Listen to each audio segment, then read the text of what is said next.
continue sa ating series na Christian-ish. Marami sa atin kasi, once na lagi itong nire-remind sa atin ng Panginoon that when we became a Christian, we are not only a Christian in words, okay, but also in action, and nakikita ito sa ating buhay. Tama ba mali? Tama mali? O baka kayo mismo or tayo mismo yung isa sa mga Kristiyano na sinasabi nating Christian, but we are hindi nakikita yung Diyos sa buhay natin. Hindi nagre-reflect yung Diyos sa buhay natin. Or even in your work or in your place, baka sabihin na, Kristiyano pala yan, bakit nagmumura? Or, baka may ganun sa inyo, ha? Tapos sabihin sa church, sa City Light po.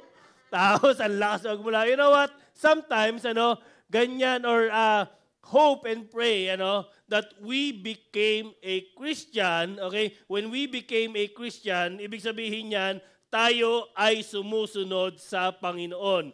Hindi tayo sumusunod sa mundong ito. Sabi dito, faith that, ang topic natin for today, a faith that put God second. Alam mo ba, pag tinanong ko yung bawat isa sa kanilang buhay, ano lagi sinasabi? Ha? Sino yung una sa buhay mo? Sino yung una sa puso mo? Ha? Meron ako dito ilang words, okay? Na lagi ko pwede bang tulungan niyo ako, okay lang, example ko lang to. Sometimes, sino dito nagsasabi, yung Diyos yung una sa buhay niya? Taas ang kamay.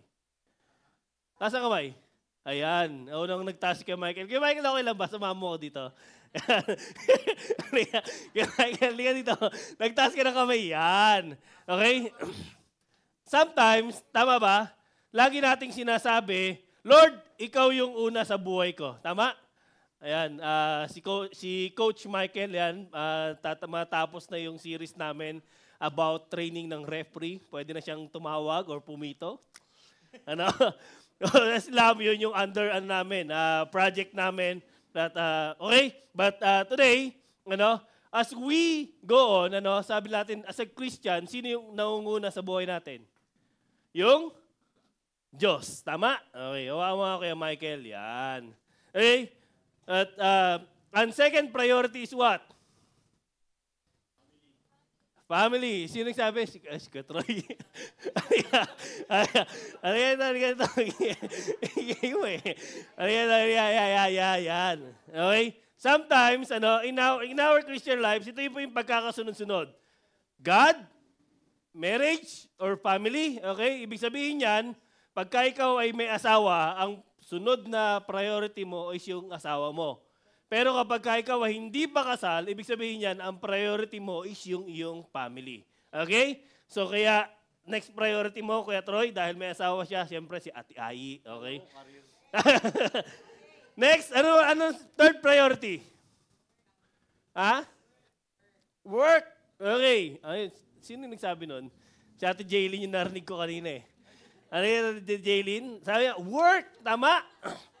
This is our next priority kasi ito po yung pagkakasunod-sunod. God, family, and then work. Alin ito, yan, yung mga career natin, di ba? Sometimes ito po yung ating nasusunod. Then, ano sunod sa work? Ministry? Sure? Di ba, madalas, okay, sabi natin, sige, hindi, yung iba hindi pa ministry. Actually, what? Di ba, may work ka, syempre may pera ka, di ba, yung trabaho. Okay, may pera ka.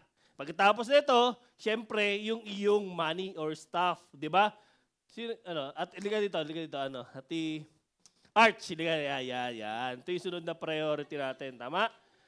Kasi marami sa atin, sa totoo lang, kaya ka nagwo-work, kasi kailangan mo ng pera. Tama? Tama? Kasi kailangan mo minsan pambili ng sapatos. Or sometimes, may buy one, take one, nabubudol ka. Di ba? Tama? Buy two, take two pala. Sorry, mali na yung kasi hindi na-updated. Buy one, take one. Ano lang yun eh. Mamplasan lang yun. Pero sa Hacienda, buy two, take two. Yan, okay? Yan, and then, next is what? Sunod sa money, stuff. Ano ba? Self?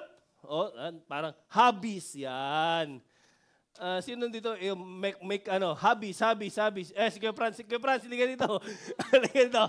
Halika dito, yan. Kasi, sometimes, ako, pagka Sunday, ano ba laging meron pagka Sunday? Siyempre, NBA. Lalo, may playoffs, di ba? Priority namin yung hobbies. NBA. Sabi niya, uy, lamang Lakers. lamang ang Lakers. Tuwan-tuwa yan pagka lamang ang Lakers. No? Tapos, sometimes, makikita mo yan sa dulo, nanonood pala, hindi nakikinig. Diba? Kasi, alas 11 ang Then, last is yung ministry. Tama? You know what? In our life, or sometimes, totoo lang, ito po ay nakakalimutan natin.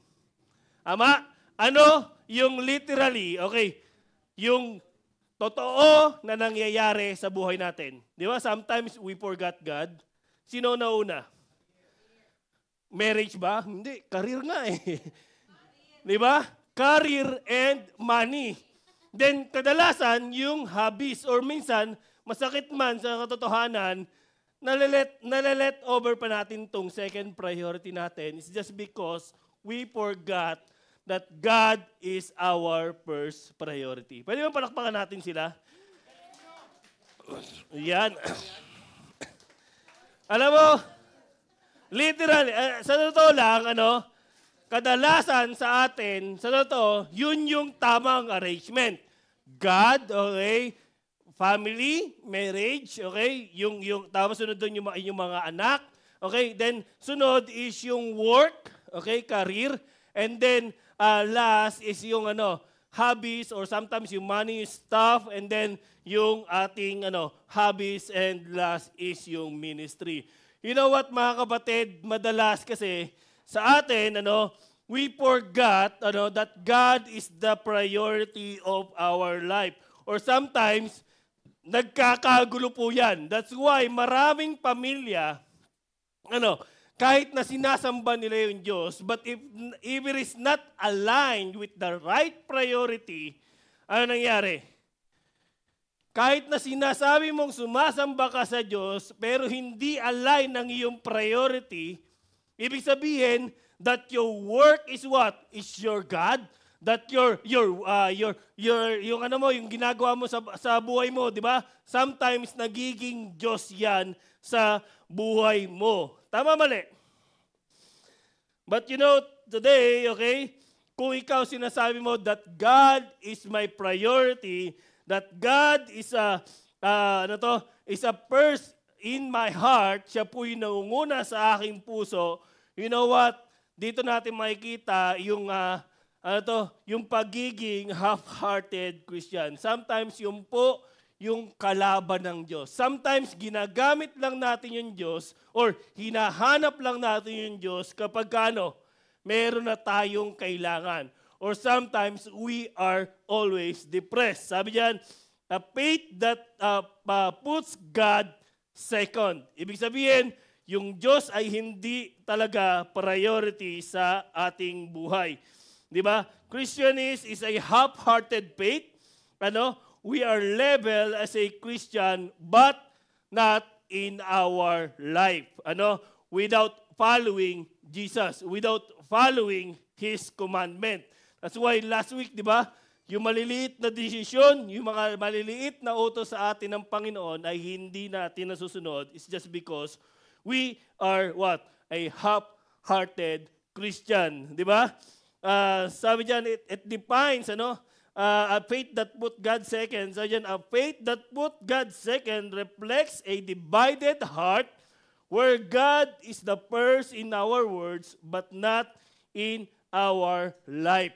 Kadalasan po yan, sinasabi lang natin na, Lord, you are my priority. Pero hindi nakikita sa buhay mo. Hindi nakikita na sinasamba mo talaga yung Diyos na buhay. Tama? Bakit? Sabi mo sa akin, Pastor, I love the Lord. I want to worship the Lord. Pero kanina, late ka. You said, Lord, I love you. I praise you. I want to praise you. I am excited to praise you. But ano nangyari? Yung inabutan mo na lang, yung last song. Diba? You know what, mga kapatid? It is setting a priority. Kaya nga last 2 weeks ago, nag-meeting kami ng round table Diba? May late na yung, may penalty na yung late namin. As a leader, you should set an example. Gawin kaya natin dito yun, no? Kasi if you are a Christian, tanda mo to, you would say, Lord, I'm in. Kasi, tama naman di ba? Kung priority mo si Lord sa buhay mo, dapat hindi ka late. Doon pa lang para siguro madamihan yung pay natin doon, yung tinapay.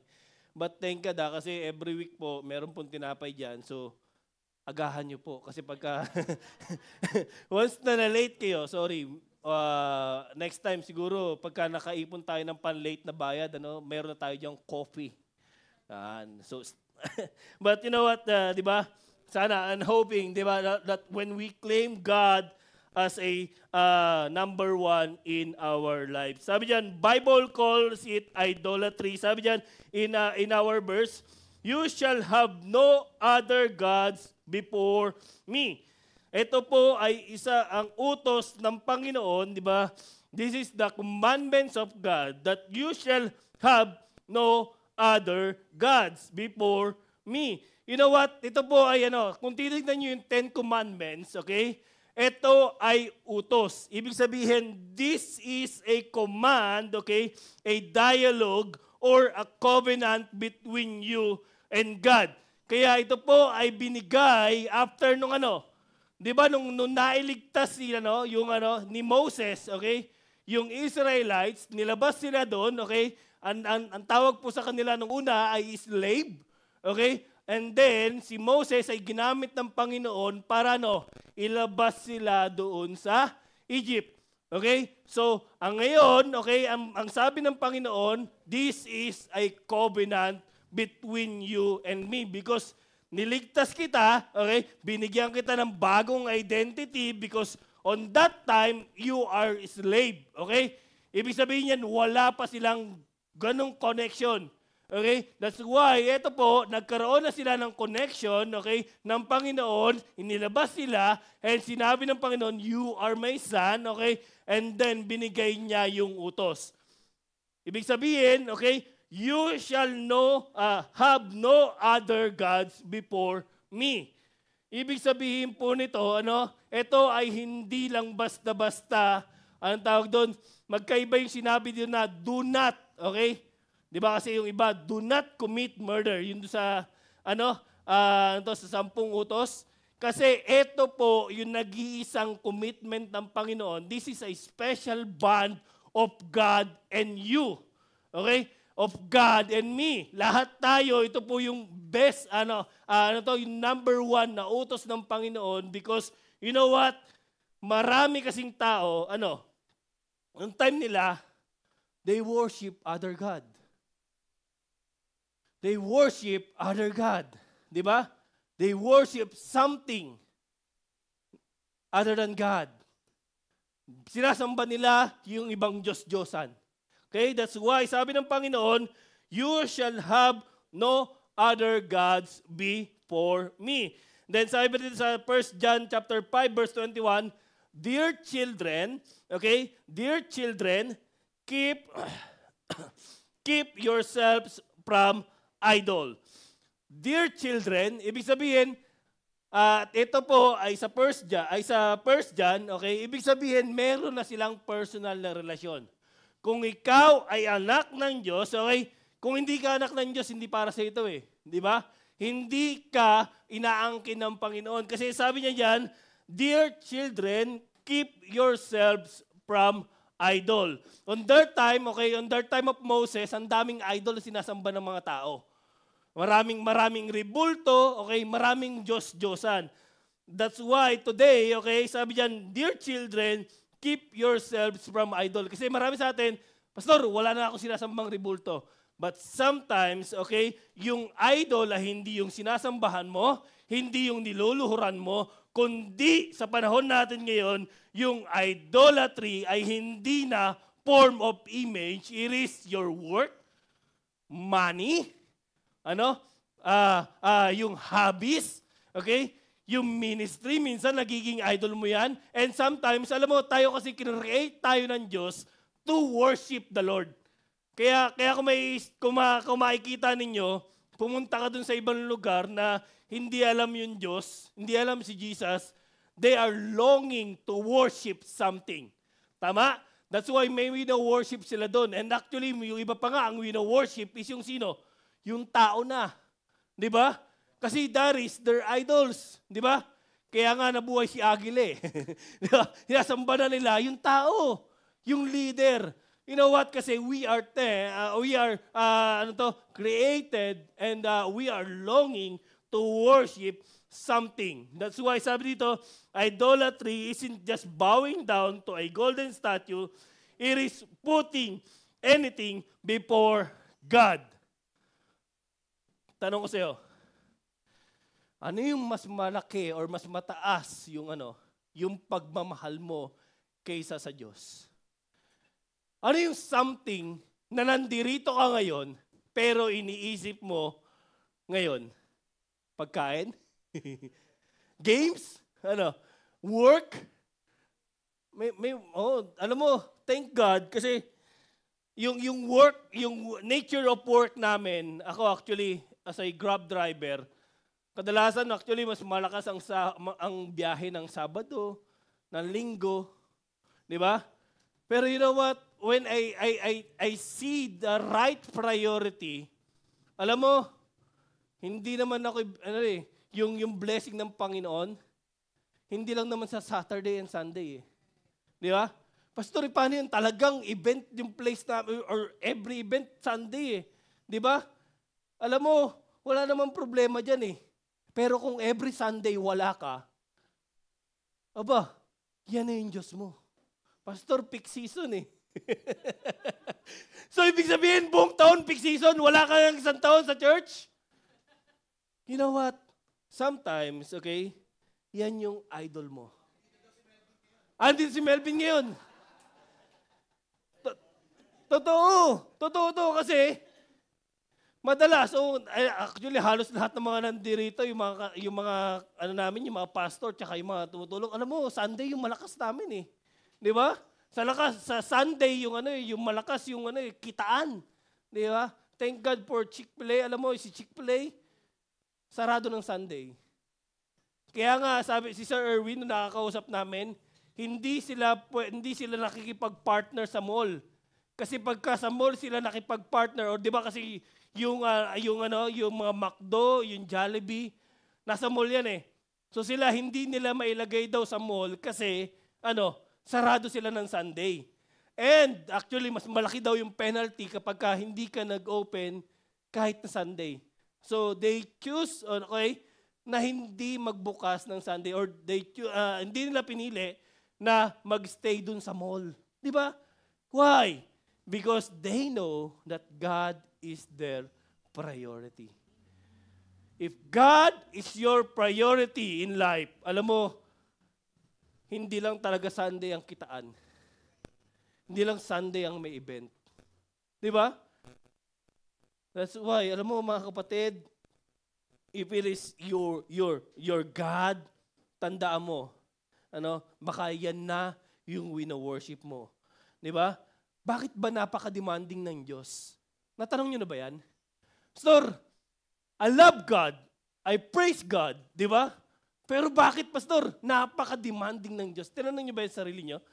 That He wants to be the first in our life. Kung Diyos yan bakit niya ako hahayaan na hindi magtrabaho ng Sunday? Or hindi magpakita ng Sunday? Or hindi mag-worship ng Sunday? Aha, that's a good question. Tama? Tanong ko sa iyo, Monday, did you worship God? Ano kita? Did you worship God? On Tuesday, did you pray? On Thursday, did you pray? Busy ka na nga ng Monday, Tuesday, Wednesday, Thursday, Friday, Saturday. May nakalimutan ba ako?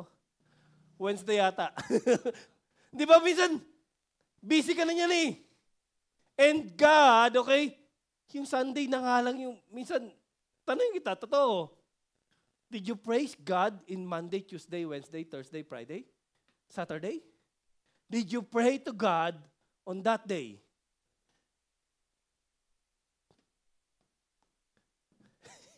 Di ba? Madalas, busy tayo sa work. Or sometimes, alam mo, ito po yung nag-remind ulit sa akin, alam mo, sa cellphone ko, lahat ng mga nasa di ba yung kapag sa cellphone natin, lahat ng mga priority na ginagamit natin o sa computer natin, di ba nandyan lahat yan yung mga And nagulat ako nung pinag-aaralan ko to, wala yung Bible dun sa sa pagka-pop up. Di ba minsan kasi pagka-open mo ng cellphone or ng iyong di ba? Kung wala yan, ibig sabihin yan, hindi ka na-remind that, Lord, I need to pray. Di ba? Kasi yun na nga lang, yung una mong time or yung una mong opportunity para mapasalamatan siya, di ba? Ng umaga, kasi gabi, pagod ka na, hindi ka na nakapag-pray Di ba? That's why you need to be, to see God's priority. Ito po yan. God, tandaan niyo to God is a jealous God. Alam mo, yung Diyos natin, kung bakit siya napaka-demanding, He is a jealous God. Pastor, jealous? Pag sinabing jealous is di ba, ang thinking ng mga tao pagka sinabing jealous is what? Ano ba sa Tagalog ang jealous? Seloso, selosa. Ayan, napaka-pangit, di ba, ng ibig sabihin ng jealousy or negative na po yan pagdating sa pagka binanggit yung word na jealous, it is a negative. Ibig sabihin yan parang hindi maganda yung kalalabasan. But you know what?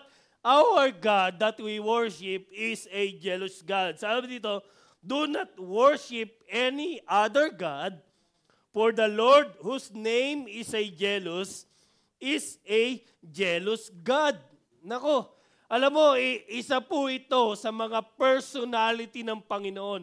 Ibig sabihin, you shall not worship any other God. Ibig sabihin, hindi ka sasamba kung sa kanino mang Diyos. Alam mo, kung aaralin mo lahat ng Bible, lahat, even though yung ibang religion, they are saying or they are always saying, do not worship any other God. Because you know what? God is a jealous God. Di ba? Kasi tayo, napaka-prone natin sa pag-worship ng something. Tama? Ganito lang. Ginawang ka na mabuti ng isang tao. Anong ginawa mo? Winorship mo na siya. Tama? Tinulungan ka. Winorship mo na siya. Bakit? Kasi kahit saan ka magpunta, andyan yung taong yun Di ba? Ibig sabihin yan, we are so prone with idolatry. Sabi dito, you shall not bow down to idols or worship them. For I am the Lord your God. I am a jealous God. Dahil yan, sabi pa dito, for the Lord your God is a consuming fire, a jealous God. Di ba? Negative talaga yan sa pagdating sa tao, di ba? In human's perspective, napaka-negative po niyan, di ba? In insecurity, seloso, envy, you know what? But in God's, okay, it is a perfect, okay, in holiness, okay, in sovereign over all creation. Okay? why God ever be jealous, okay? Sabi diyan, it is important, okay, to understand, okay, it is a biblical, okay, a relational context. Okay? Sinabi ng Diyos, pagka sinabing kana, okay, kana, pwede mo sabihin niyo, kana.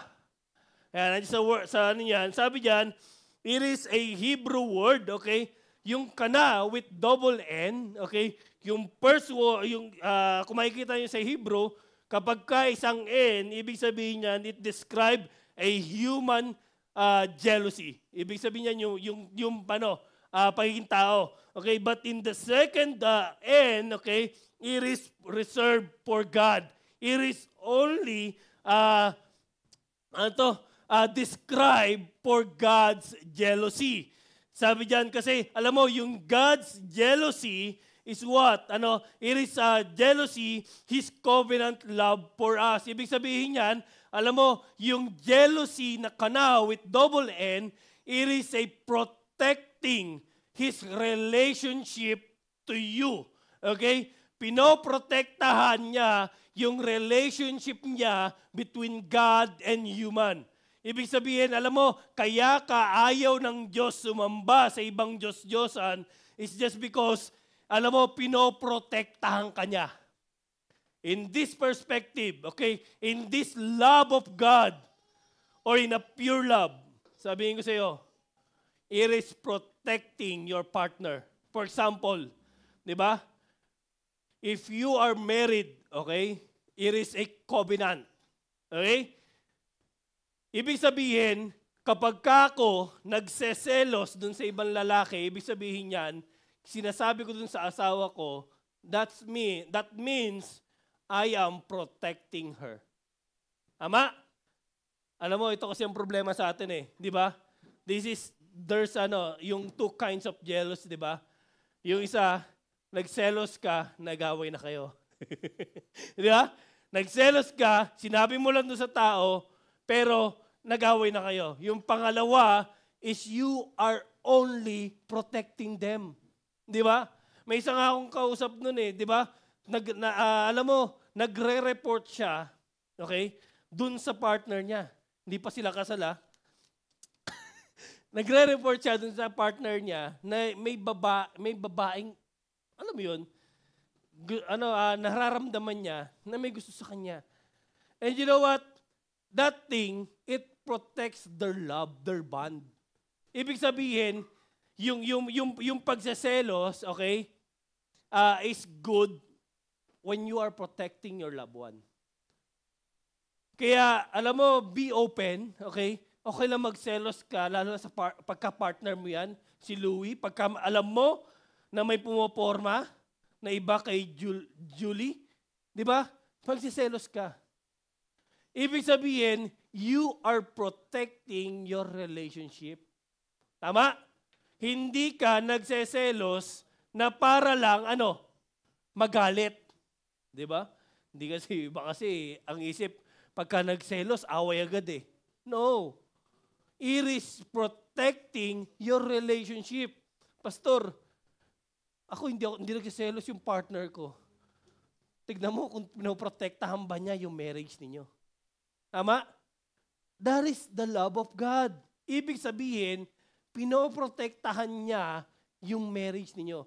Yung relationship ninyo ng Panginoon, that's why He said, okay, I love you, sabi ng Panginoon, yung God's love for us, that He said, you shall not worship any other God, it is protecting your love between us. Sabi diyan, God's righteousness, consuming fire, covenant-keeping jealousy. Encircle niyan, covenant-keeping jealousy.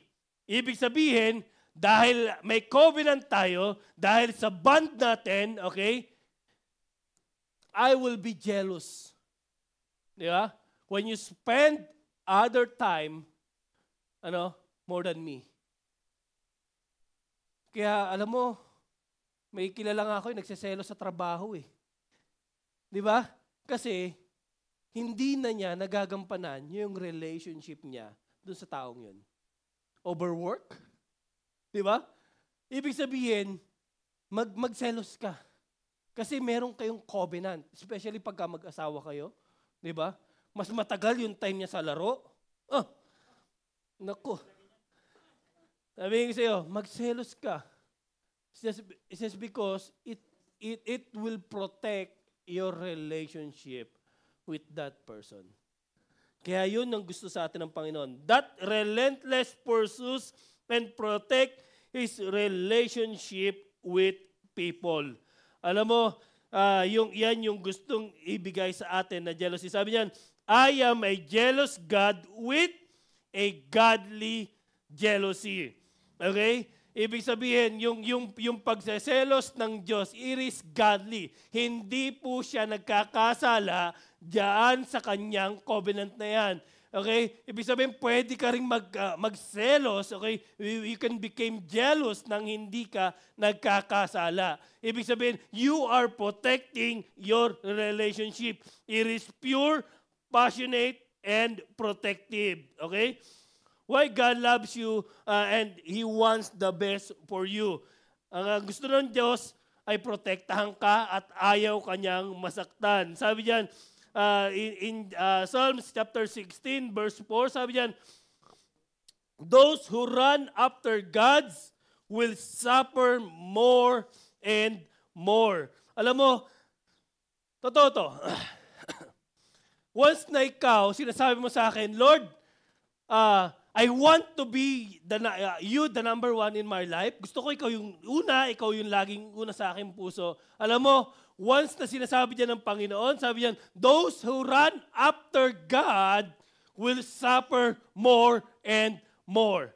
Tignan mo to. Hindi mo i-priority yung Panginoon, sinong unahin mo? Yung marriage? Yung family? Lord, hindi mo napapurihan yung Diyos sa buhay, yung Diyos sa family nyo. Ibig sabihin, you are protecting God, your family over God. But you know what? Sabi niya, napakahirap niyan eh.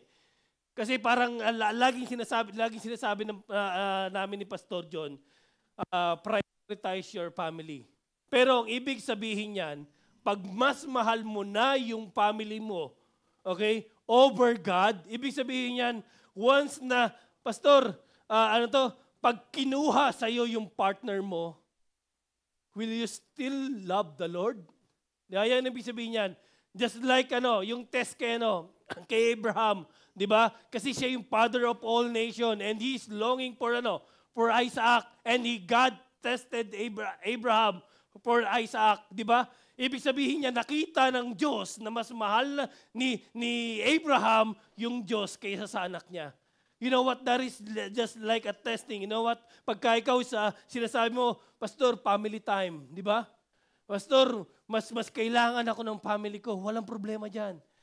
Pero once na ikaw is nauuna na yung priority mo sa family mo, hindi ka, you are longing, okay?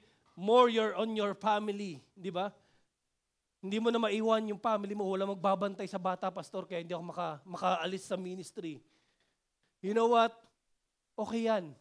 Pero the more na minamahal mo yung bigay ng Diyos kaysa yun sa Kanya, that is very, very wrong. Okay? Ibig sabihin yan, nagiging family-oriented, yung concern mo na is your kingdom, not God's kingdom. And try mo, i-put yung God second on your work. Di ba? Marami sa atin, anong ginagawa? Overwork. Sabi diyan, you will suffer more and more. Sino dito OT ng OT? Sino dito laging rest day OT? Yan. May kilala akong ganyan eh. Sabi ko, okay pa yan, wala kang kasal, hindi pa kayo kasal. Pero pagkakasal na kayo, subukan mong mag-OT ka ng mag-OT at may pamilya ka. Di ba? Trabaho ka ng trabaho at may pamilya ka. Nasa La Union kayo, nasa swimming, nagtatrabaho ka. May ministry kayo, nagtatrabaho ka. You know what? Chaos. Ano sabihin sa'yo ng asawa mo? Ha? Pakasalan mo yung trabaho mo. Diyan ka na sa trabaho mo. Huwag ka na umuwi. Di ba? Alam mo, sabi ng Panginoon yan you will suffer more and more. Alam mo, hobbies. Ito, dati ako actually, gusto ko itong hobbies. You know what? Sometimes may time na may laro ako ng Sunday. Yan. Kaya parang alam mo, nag-church ako kasi pastor ako May laro ako ng Sunday may laro ako. Church ako, pastor ako Pero alam mo yung heart ko, wala doon. And you know what? Sometimes God teach me, anong ginawa? Talo. You know what? Why? And sometimes nakuha pa yung time para kay Eunice, nakuha pa yung time para sa ibang ministry. Kaya pagka nagmamadali ka, at alam mo, alis ka na, late ka na nga nakarating uwing-uwi ka na, ibig sabihin yan, you know what? Meron kang ibang priority. And you know what? You will be anxious, di ba? You will be stressed. Di ba? Dahil sa mga yan. And you know what? Tignan mo yan lagi mo kung ikaw is priority mo yung pera, di ba? More than God. Sabi nga nila Pastor, may tanong ka, Pastor, problema ko yung pera. Alam mo, hindi naman problema ang pera Solusyon ng pera. Di ba? Mali kasi yung mindset natin Pastor, problema ko pera. Hindi. Pera nga yung solusyon. Di ba? Kaya ka nga nagtatrabaho kasi meron kang problema. At yung problema na yun yung magiging sagot. Pera yung sagot. Di ba? Ang problema, the way we work on money. Because sometimes we are slave on money. Di ba? Gagawin mo lahat, kumita lang para sa iyong di ba? Para sa iyong luho. You know what? Sometimes, alam mo, madali ka magalit, na-stress ka, ikaw is anxious ka, minsan hindi ka mapakali. You know what? Baka mali yung priority mo. Baka you are suffering for more and more, it's just because mali yung priority mo. Alam mo, ako, minsan, Monday to Friday to Saturday, ang dami kong trabaho, ang dami, alam mo, na-stress ako. Kasi kung saan namin hanapin yung pera minsan. But you know what? When I worship the Lord, thank you. Kasi, you know what? I know God will provide. Tama? Alam mo, kumanta ka lang ng papuri sa Panginoon. You know what? Nakalimutan mo na yung problema mo. Pastor, ang hirap naman nun, kakanta lang ako. Nakalimutan ko na yung problema mo, magproblema ko. Alam mo, subukan mong wag kumanta para sa Panginoon, subukan mong wag mag-pray, nadagdagan lalo yung problema mo. Diba? Sabi na, Pastor, anong difference? Alam mo, ang difference ng may problema at na may problema kasama ang Diyos, masaya ka kahit may problema. Kaya tignan mo, yung mga kasama mo. Yeah? Alam mo kung may problema yan Yeah? At kung kasama niya ang Diyos sa problemang yun. Di ba? Kahit na gaano kalaki yung problema, ngingiti ka. Yeah? Kasi kasama mo yung Diyos. Di ba katabi mo? Yeah, baka mamaya problemado na at hindi niya kasama ang Diyos. You know what?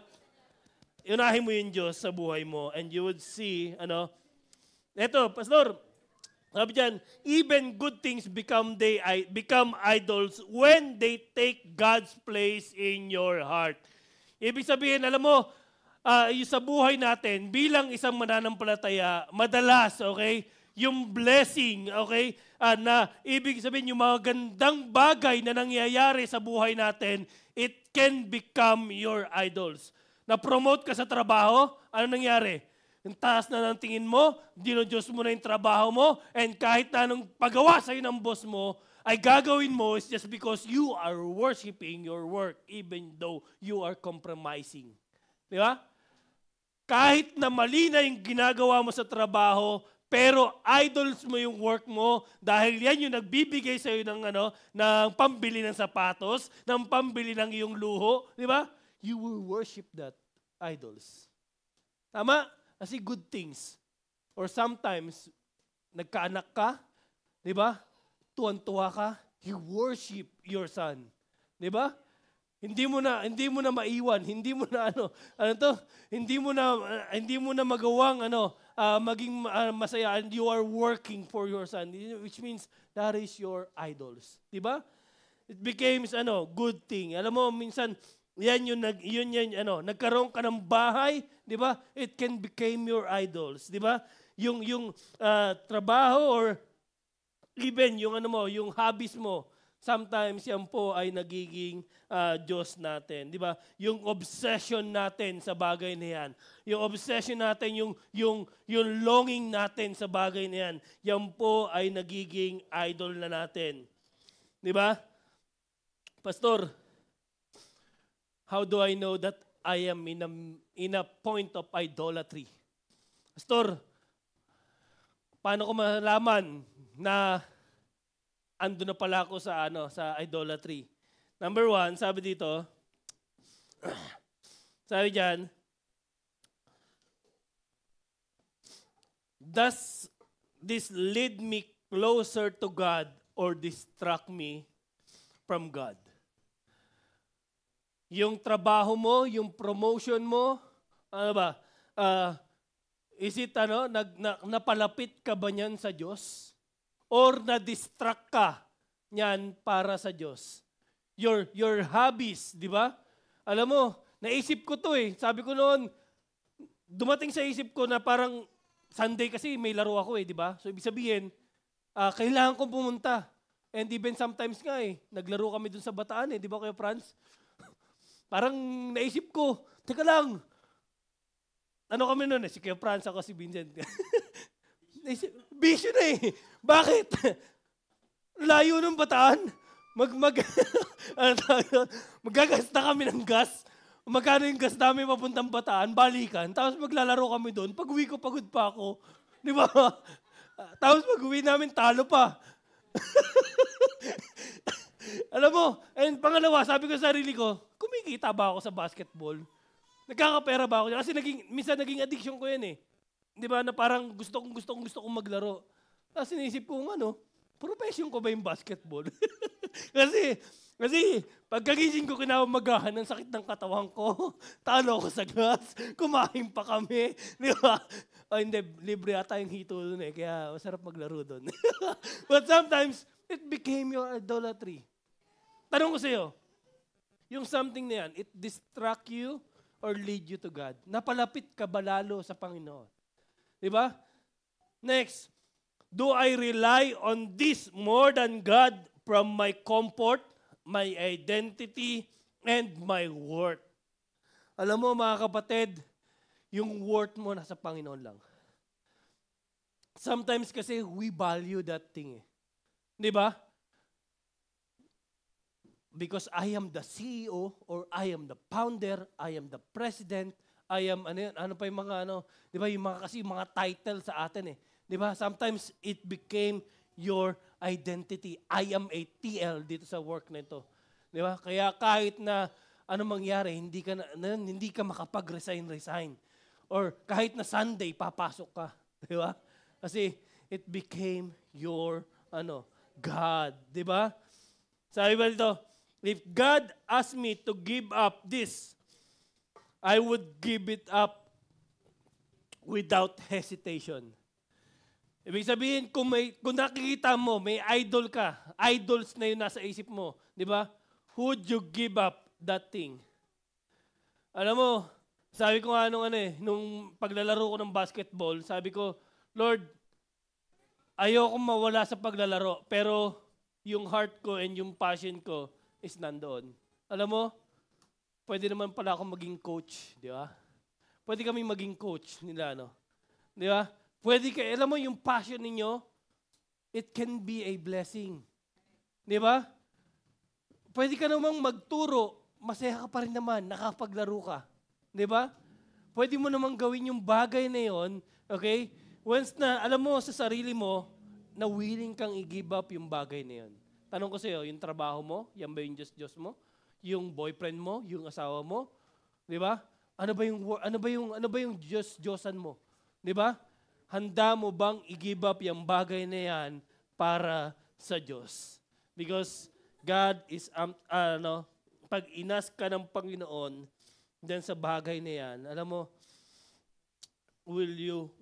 willing ka bang i-give up yung bagay na yan? And then pag once na ni-reveal sa iyo ng Panginoon yung idol mo, okay?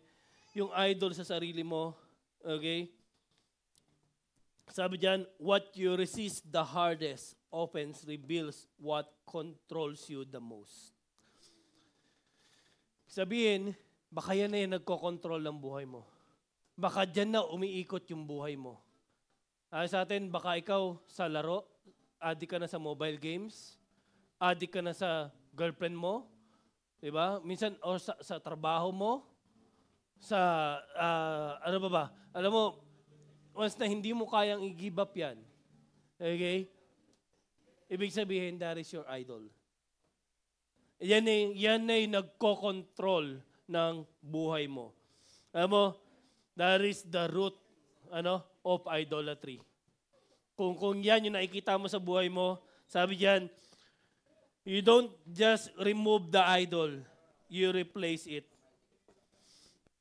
Alam mo, sometimes kasi, tayong mga tao, sabi diyan, yung story kasi nito ay madalas tayo kasing sumamba sa maraming Diyos.